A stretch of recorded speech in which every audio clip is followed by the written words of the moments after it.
High school student Tazuna Takatsuki is a kind young fellow who is in love with mechanics, stopping any time to help anyone fix any problems that have to do with mechanics. And he's almost always successful. He goes to a university to meet a scientist named Nagamasa Makihara, who has requested his help in fixing something, only to come across a hospital room where a young girl with short white hair is lying unconscious on a bed. Reminded strongly of his deceased sister, Tazuna approaches the girl, only for her to wake up and reach for his hand. The moment their hands make contact, both of them are transported to an alternate reality where Tazuna collapses, only to wake up and find himself back in the room, with the girl awake and Makihara dancing with glee.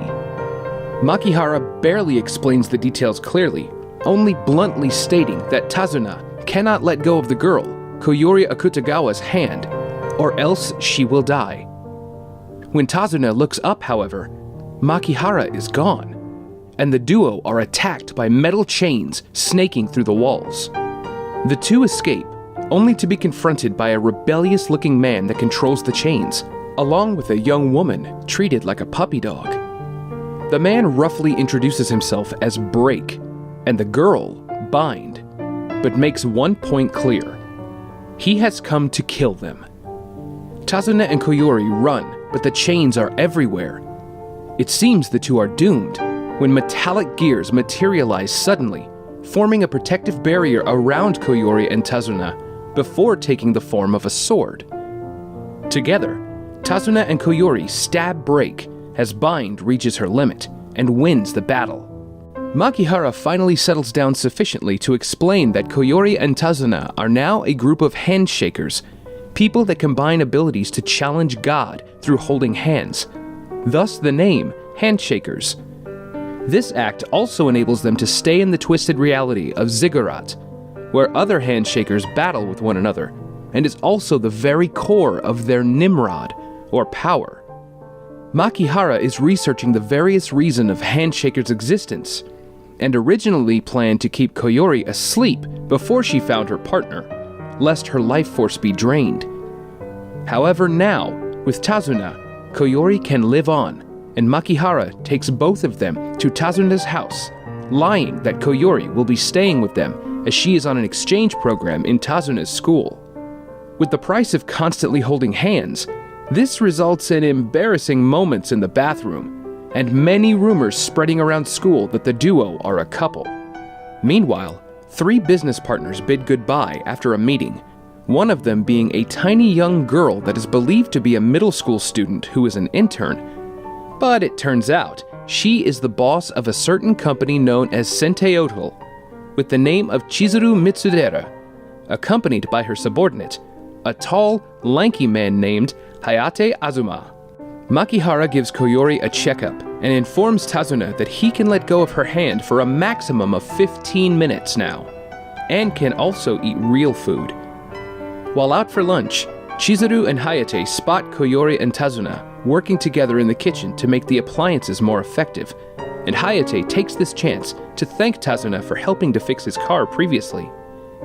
Mistaking them to be a couple, Chizuru offers to take them to a restaurant run by their company for a date. The couple goes, and after a wonderful time, Chizuru and Hayate reveal themselves to be handshakers. Fighting ensues, but Tazuna's gear proves to be ineffective against Chizuru's circular blades, known as dagger blades, and Hayate's sword, known as Blade Shadow. With double Nimrods and Shadow clones, this pair of handshakers proves to be more than a match for Tazuna and Koyori, who has no way to fight. Tazuna lures Hayate and Chizuru to the rooftop of a temple where their shadow clones are ineffective, and Tazuna successfully traps Chizuru and injures Hayate. Winning the battle, the two groups of handshakers return to Makihara's lab, where they caution Tazuna about constantly holding hands with Koyori and revealing their identity. They also explain clearly how they are transported to Ziggurat, either within a kilometer range of one another or by targeting other groups. Despite suffering bitter defeat, the duo offers to be Tazuna and Koyori's guides around the world of Ziggurat. During a trip around the city, Koyori and Tazuna get separated, and Tazuna goes around the whole city searching for her, fearing she will die. Koyori is confronted by the friendly Riri Lily Hojo, the student council president of Tazuna's school. She kindly takes Koyori with her to a card tournament, where she calls Tazuna, but he does not pick up. Koyori spends the rest of the afternoon with Lily and her younger brother, Masaru, a mature young boy who is also a card game champion. The siblings play a few card games with her to pass the time, while Lily makes frequent attempts to call Tazuna. Meanwhile, he meets an odd man outside Makihara's lab, who knows a lot about handshakers and Makihara. Frightened, Tazuna leaves hastily and finally picks up Lily's call. Koyori and Tazuna finally reunite, but when Lily holds Masaru's hand, the world shifts to that of Ziggurat, and the siblings reveal their true identities as handshakers and their Nimrods. 2 decks of shuffling cards, one pink and the other blue. The 2 pairs of handshakers summon their Nimrods, and Lily and Masaru then disappear into thin air. This is followed by a barrage of attacks from nowhere, which Koyori recognizes comes from the attack cards in the much-loved card game Precious Memories, the game Masaru excels most at. Unable to pinpoint the attacks, Tazuna and Koyori are at a losing end as they dodge attacks, barely able to make their way to Lily and Masaru, who have reappeared on a skyscraper. Due to Koyori's experience with Masaru's playing, she manages to predict his attacks, while Tazuna defends them with his sword, and the duo get closer. Running out of cards, Masaru bids Lily give him her tarot cards, and he converges it into one final attack, but to no avail. Despite Tazuna's injuries, Lily and Masaru are defeated.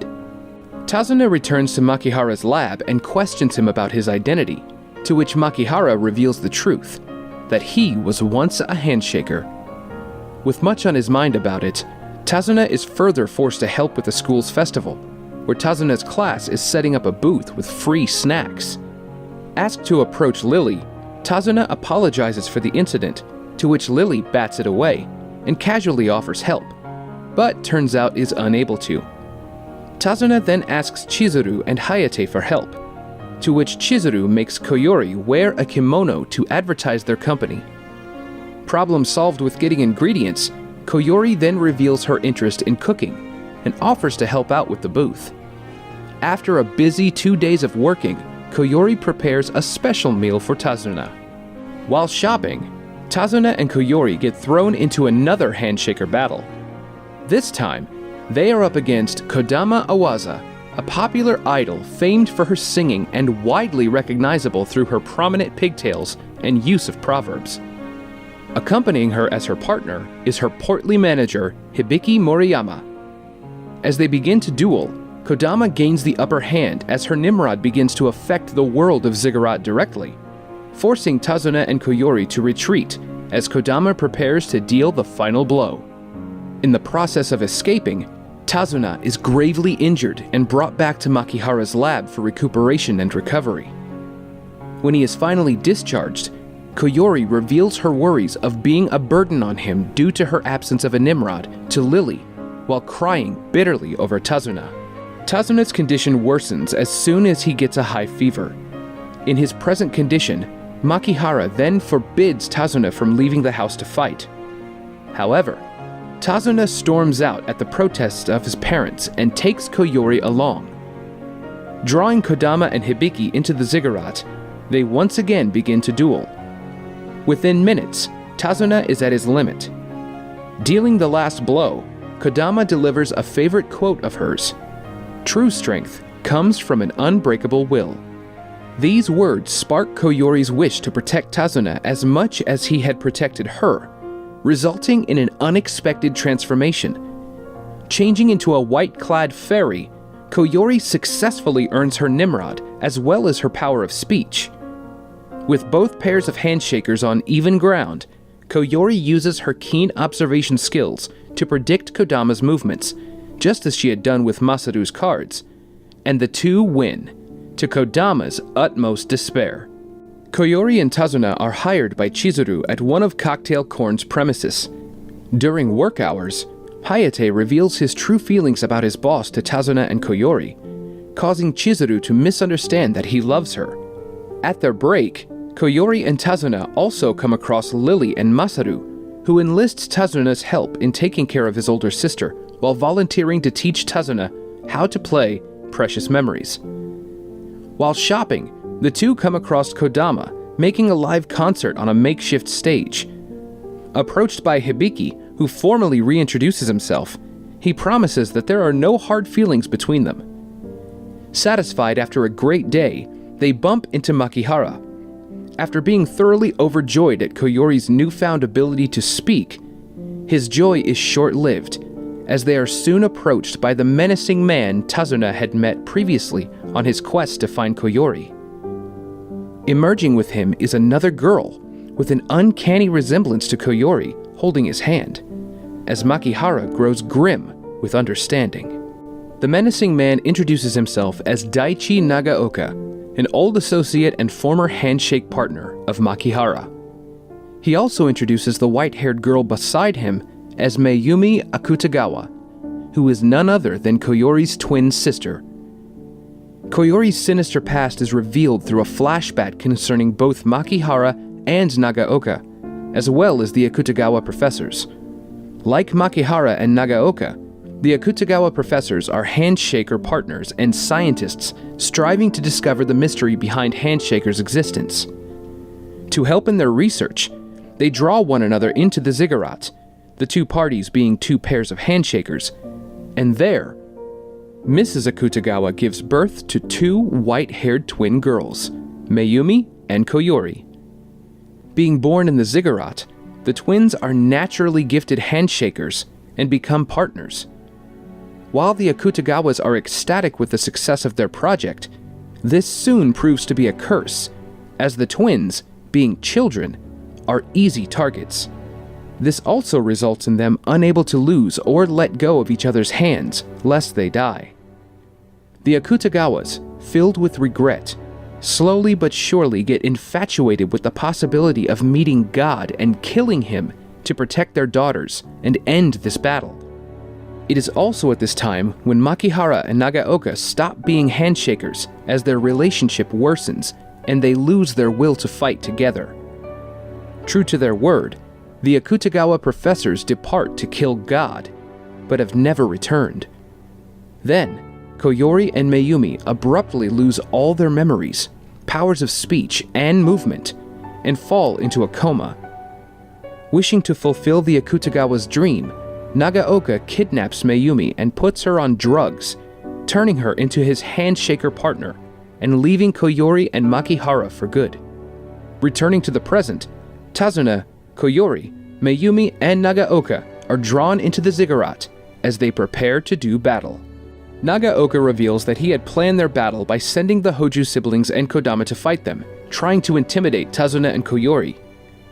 Undeterred, Tazuna summons their gears and Koyori turns into a fairy. Nagaoka changes into a flowery coat, along with Mayumi. The battle ensues, and Mayumi conjures brightly colored cocoons that rebound around physical objects, turning anything it touches into a flowery patch of ground. Nagaoka then causes the area to explode. At first, Koyori and Tazuna try to fall back, but are caught in the explosions as many cocoons rush after them.